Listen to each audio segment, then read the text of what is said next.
Hello guys, welcome to cyber official. ఈరోజు అయితే మనం మాడ్యూల్ 7 అయితే చూడబోతున్నాం guys. Okay, let's get in to the video guys. అసలు మీరు ఫస్ట్ స్లైడ్లో చూసుకుంటే ఇంట్రడక్షన్ టు నెట్వర్క్ సెక్యూరిటీ అని ఉంది. ఈరోజు అయితే మనం నెట్వర్క్ సెక్యూరిటీ అనే టాపిక్ అయితే చూడబోతున్నాం. మాడ్యూల్ 7లో ఉన్నాం అనమాట. Let's get in to the video guys. First slide చూసుకోండి, అన్వీలింగ్ మాడ్యూల్ 7. మాడ్యూల్ 7లో మనం ఏమేమి టాపిక్స్ కవర్ చేయబోతున్నాం. అసలు comprehensive cyber security model covering fundamentals and threats and defence. అసలు డిఫెన్స్లో ఎలా ఉండాలి, థ్రెట్స్ ఏమేమి ఉంటాయి, అసలు మనం ఫండమెంటల్స్ ఏంటివి దీనిలో అనేవి చూసుకుంటున్నాం సైబర్ సెక్యూరిటీలో. ఓకే, ఇప్పుడు ఫండమెంటల్స్ వచ్చేసరికి ఫస్ట్ మనం ఫండమెంటల్స్ అయితే చూసేస్తాం. Next building a digital shield. అసలు డిజిటల్ షీల్డ్ చేయడానికి ఏమేమి మనకి అవసరం, ఒక కంపెనీ పెట్టడానికి మామూలుగా మనకి policies and people and technologies, how they work together, then only company runs. ఇలాగా మనం ఒక డిజిటల్ షీల్డ్ని అయితే బిల్డ్ చేయాలన్నమాట. ఓకేనా. నెక్స్ట్ వచ్చేసరికి సిఐఏ ట్రైట్స్ అనమాట. ఇది ఒక fundamental, but it is so much important in the cyber security field. Okay, confidentiality అంటే ఏంటి అంటే ensures only authorised users can access data అన్నారు. ఇక్కడ మీకు చదివింది అర్థం కాదు మ్యాక్సిమము. ఎవరైతే ఇప్పుడు లోపలికి వస్తారో, యాక్సెస్ చేయాలనుకుంటున్నారో డేటా, వాళ్ళు ఆథరైజ్డ్ యూజర్ అయితే మాత్రమే ఆ డేటాని వాళ్ళకి చూపించు అని చెప్పేసి చెప్తూ ఉంటుంది అనమాట. ఇప్పుడు ఇంటిగ్రిటీ ఎప్పుడైనా సరే ఏ పర్సన్కైనా సరే అథెంటికేషన్ ఆథరైజేషన్ అయితే ఆ పర్సన్ ప్రతి ఒక్కడు కరెక్ట్గా లోపలికి వచ్చి కరెక్ట్గా తనకు సంబంధించిన మాత్రమే యాక్సెస్ చేసుకుంటాడనమాట. Availability ensures data and systems are accessible when needed అని ఇక్కడ అన్నాడు కదా. అసలు ఇది ఏంటి అంటే ఎవరు ఎక్కడ డేటా, ఏ డేటాని వాళ్ళు యాక్సెస్ చేయగలుగుతారు ఏంటి అనేది అలాగా అనమాట. మీకు ఎగ్జాంపుల్ చెప్పాలంటే దీనికి అవైలబిలిటీకి, ఒకవేళ మీరు ఒక క్లాస్కి వెళ్ళారనుకోండి, ఆ క్లాస్లో మీరు కూర్చొని వినడానికి మాత్రమే వెళ్ళినట్టు, మేడం వాళ్ళు చెప్తారు, ఎక్స్ప్లెయిన్ చేస్తారు. అంటే ఇక్కడ మీ పాత్ర ఏంది, కూర్చొని అండర్స్టాండ్ చేసుకొని మీకు ఏమన్నా ఇబ్బంది అయితే క్వశ్చన్స్ అడిగి వాళ్ళకి ఆన్సర్స్ తెలుసుకోవడం వరకు మాత్రమే. ఓకేనా, ఇది అనమాట అవైలబిలిటీ అంటే. అర్థమైందా? ఎక్కడి వరకు మీకు యాక్సెస్ ఉందో అక్కడి వరకు మీరు యాక్సెస్ చేసుకోవచ్చు అనమాట. ఓకే, నెక్స్ట్ స్లైడ్కి వచ్చేసరికి network security impact on businesses. Okay, అసలు బిజినెసెస్ పైన సెక్యూరిటీ అనేది ఎలా ఇంపార్టెంట్, చాలా ఇంపార్టెంట్ లేదా అవసరం లేదా అనే తట్టికి పోతే గూగుల్ ఉంది గైస్. ఇప్పుడు మీరు గూగుల్లో జస్ట్ వెళ్ళి బగ్ బౌంటీ అని టైప్ చేయండి చాలు, వేరే అవసరం లేదు. బగ్ బౌంటీ అని టైప్ చేస్తే కొన్ని లిస్టులు వస్తాయన్నమాట. దానిలోకి వెళ్ళి మీరు బౌంటీని అప్లై చేసుకుంటే మీకు కొద్దిగా డబ్బులు కూడా వస్తుంది. అది ఎందుకు చేస్తారంటే వాళ్ళ వెబ్సైట్స్ పైన మీరు అటాక్ చేయండి, మీరు అటాక్ చేస్తే ఏమైనా వల్నరబిలిటీ దొరికితే మేము మీకు డబ్బులు ఇస్తాం అని చెప్పి చెప్తారనమాట. ఇప్పుడు చూడండి, ఏదైనా వెబ్సైట్ హ్యాక్ అయిందనుకోండి, డేటా ప్రొటెక్షన్, డేటా థెఫ్ట్ అయిపోయింది ఫస్ట్ ఆఫ్ ఆల్. ఏమన్నా ఫైనాన్షియల్ బ్యాంకులు అలాంటివి అయితే వాళ్ళ డబ్బులన్నీ వెళ్ళిపోతాయి. నెక్స్ట్ కంపెనీ యొక్క రెప్యుటేషన్ పోయిద్ది, ఎన్నో సంవత్సరాల నుంచి బిల్డ్ చేసుకొచ్చిన ట్రస్ట్ అంతా వెళ్ళిపోయిద్ది అనమాట. ఇదే జరక్కోకుండా కాపాడడానికి ఈ సెక్యూరిటీ ఇంపాక్ట్స్ అన్నీ కలిపి సైబర్ సెక్యూరిటీ చేతిలో పెడితే వాడు జాగ్రత్తగా చూసుకుంటాడు కంపెనీని. అంటే వాడు ఏ సెక్యూరిటీ థ్రెట్ వచ్చినా ఏం అంతా మానిటరింగ్ చేస్తూ వాళ్ళు డేటా బ్రీచెస్ జరగకోకుండా అడ్డుపడుతూ హ్యాకర్స్కి తిరుగుబాటు చేస్తూ ఉంటారు అనమాట. అది ఓకేనా. ఇప్పుడు మీకు నెక్స్ట్ పెడితే సైబర్ థ్రెట్స్ ఓవర్వ్యూ అని ఉంది. ఇక్కడ చూస్తే మీరు the landscape of modern digital risk. అసలు మీకు డిజిటల్ రిస్క్ అనేది ఎలా జరిగిద్ది అనేది చూస్తే ఫ్లో చార్ట్ చూడండి ఒకసారి.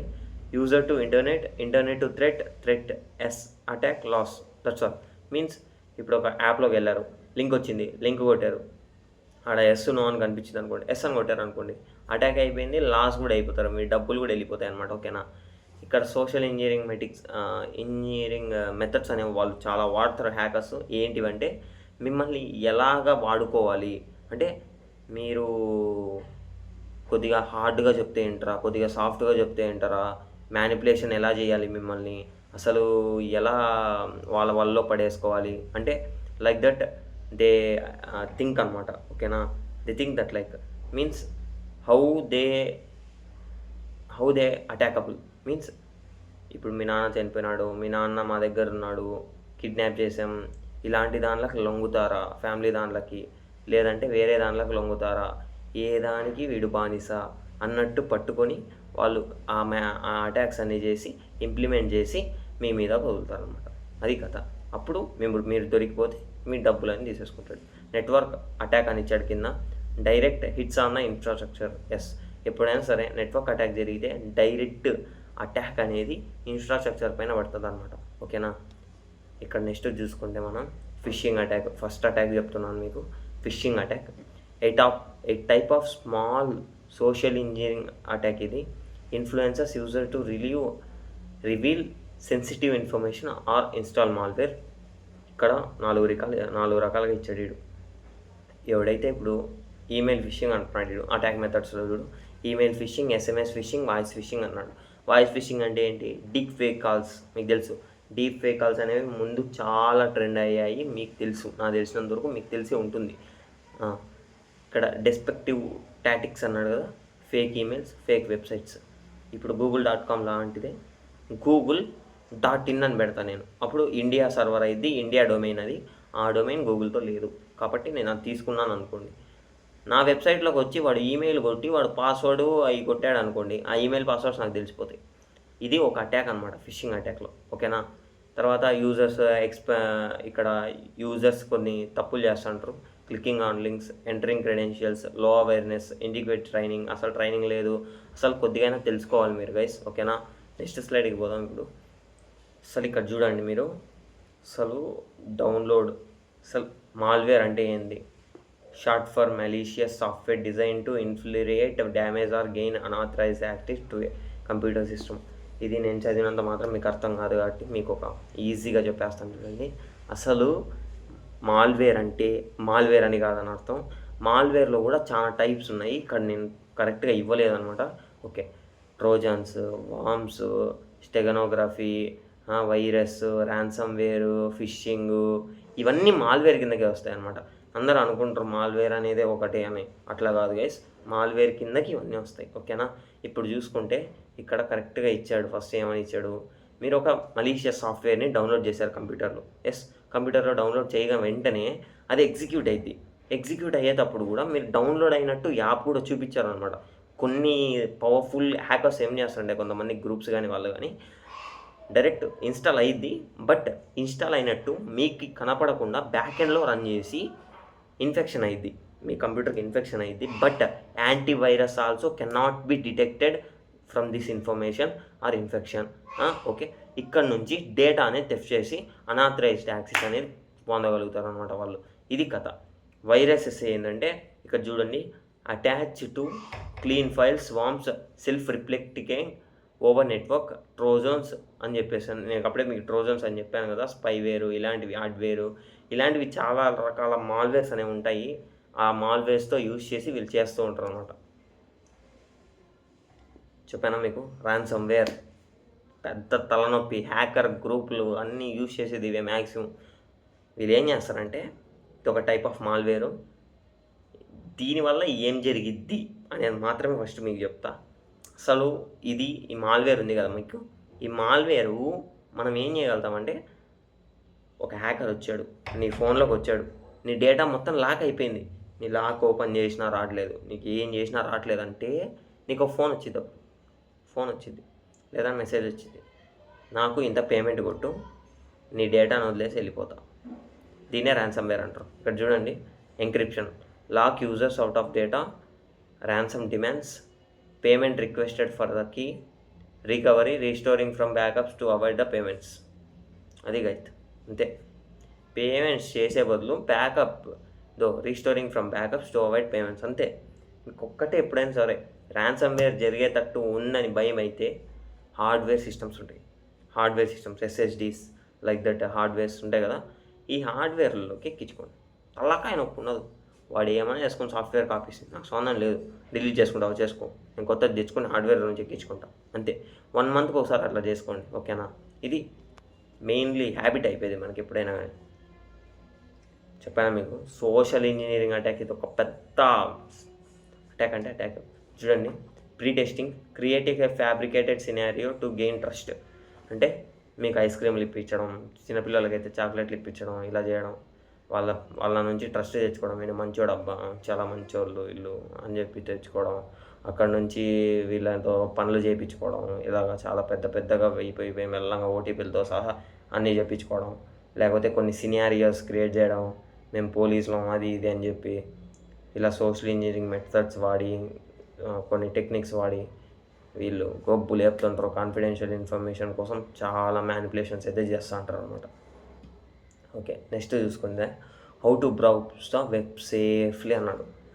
ఒక వెబ్సైట్కి విజిట్ చేసేటప్పుడు నువ్వు ఏం చూసుకోవాలి, బేసిక్గా ఏం చూసుకోవాలి అని అడిగితే, ఫస్ట్ ఆఫ్ ఆల్ నువ్వు విజిట్ చేసే వెబ్సైటు HTTPS ఉందా లేదా అనేది ఫస్ట్ చూసుకో. తర్వాత ఒక యాడ్ బ్లాకర్ని కూడా ఇన్స్టాల్ చేసుకో, ఎందుకంటే మెలీషియస్ స్క్రిప్ట్స్లోకి రీడైరెక్ట్ కాకుండా. యాడ్ బ్లాకర్ లింక్స్ కూడా నేను కింద ఇస్తాను, చూసుకోండి ఒకసారి. ఓకేనా.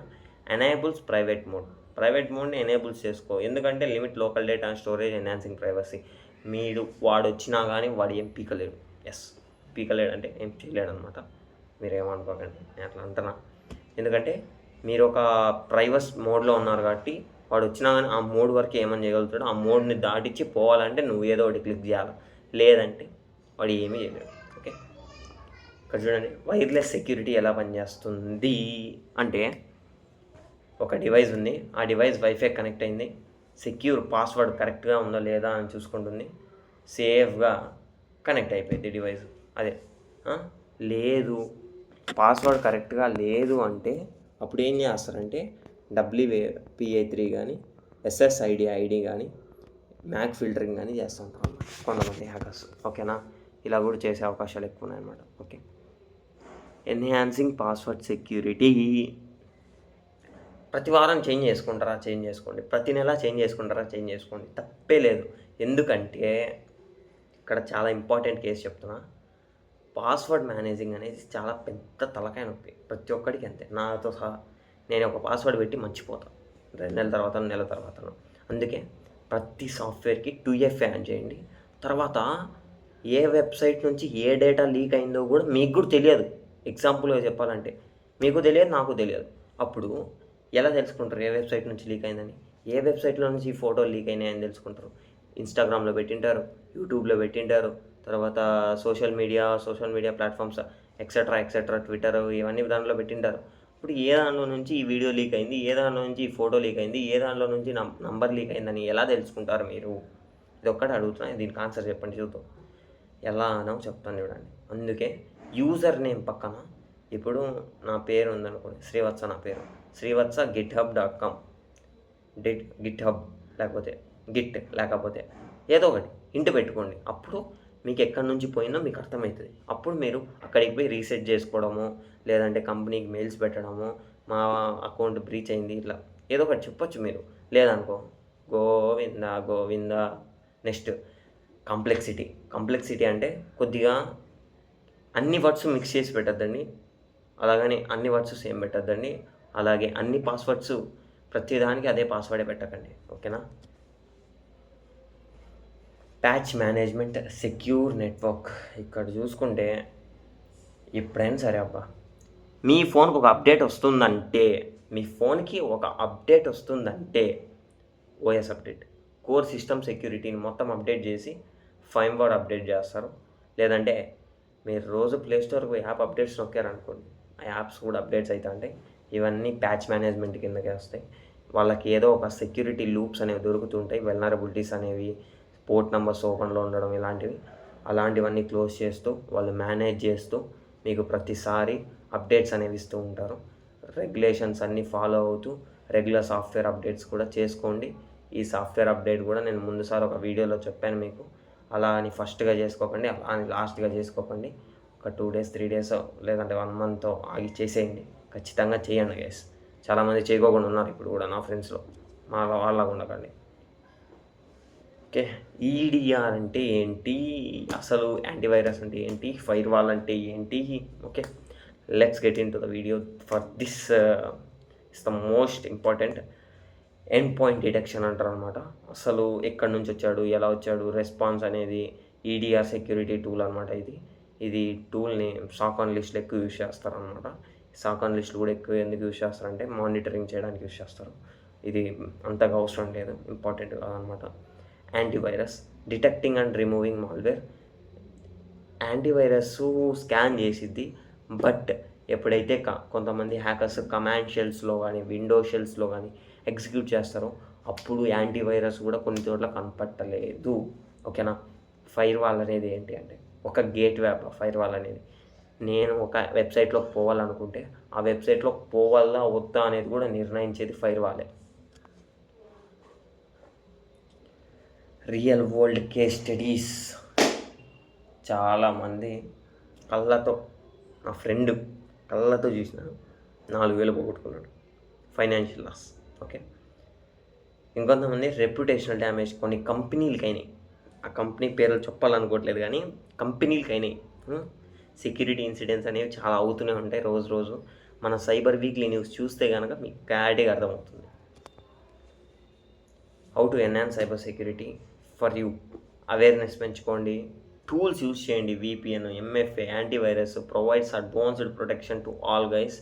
ఈ వీడియో మాత్రం మాడ్యూల్ 7 అని పెట్టి చూడను. Okay. Fits and fundamentals. Yes, CI రైట్స్ అంటే ఏంటి చెప్పండి. Confidentiality, integrity, availability. అసలు phishing only happens in via మెయిల్సా? కాదు, ఫాల్స్ అది. ఫిషింగ్ అనేది చాలా రకాలుగా అవుతుంది guys. Ransomware, which type of malware encrypts cyber files and demands payments as ransomware. Okay. ఇక్కడ చూసుకొచ్చే defence and best practices, patch management, strong password, unsecured wifi. Password లేని వైఫైలు కనెక్ట్ చేసుకోకండి, చాలా జాగ్రత్తగా ఉండండి. ఇంటర్వ్యూ క్వశ్చన్స్ ఏ దానిపైన అడుగుతారంటే మ్యాక్సిమం సినారియో బేస్డ్ పైన అడుగుతారు గైస్. కెరియర్ పైన, బిహేవియర్ పైన, టెక్నికల్ పైన, అన్నిట్లపైన ఉంటుంది. మ్యాక్సిమం సైబర్ సెక్యూరిటీ స్టూడెంట్స్కి సినారియో పైన అడుగుతారు. Conclusion, final thoughts, next steps locked for me. Module 8తో మరీ కలుసుకున్నాం. ఈ వీడియోని ఇంతవరకు చూసింటే చాలా థ్యాంక్స్. ఇంతవరకు చూసారంటే వీడియోలు నచ్చినట్టే అనుకుంటున్నా. ఇంకా ఏమైనా మన కంటెంట్లో ఇంప్రూవ్ చేయాలనుకుంటే మీరు మాకు సలహా ఇవ్వండి కామెంట్ సెక్షన్లో.